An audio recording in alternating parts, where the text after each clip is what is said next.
አንድ መርከብ መልእክት አስተላለፈ። ሁሉም ኦፊሰሮች ሞተዋል። ከዛን የመጨረሻ መልእክት መጣ። እኔም እሞታለሁ። ከዛን ጸጥታ ነገሰ። በ1940 ዓመተ ምህረት በባህር ላይ ያሉ መርከቦች አንድ አስደንጋጭ መልእክት ደረሳቸው።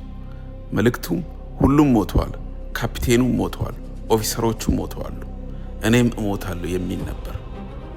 ከዛን እርዳታ ተላከ።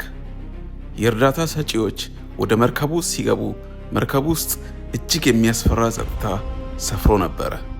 ምንም አይነት እንቅስቃሴ አልነበረም። በመጨረሻ መርከቡ ላይ ያገኙት ነገር እጅግ በጣም አስፈሪ ነበር።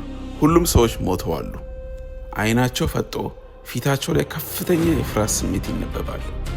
ሰውነታቸው ላይ ምንም ጉዳት የለም፣ ደም የለም።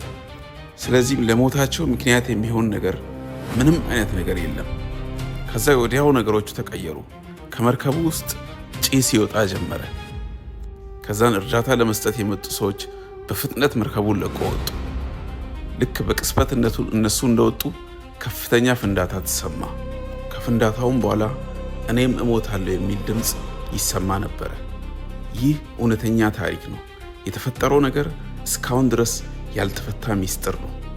የሰዎቹ እንደዛ መደንገጥ፣ የሞቱበት ምክንያት፣ የአይናቸው ማፍጠጥ፣ እኔም እሞታለሁ የሚለው ድምፅ፣ ሁሉም ነገሮች እስካሁን ሚስጥር ናቸው።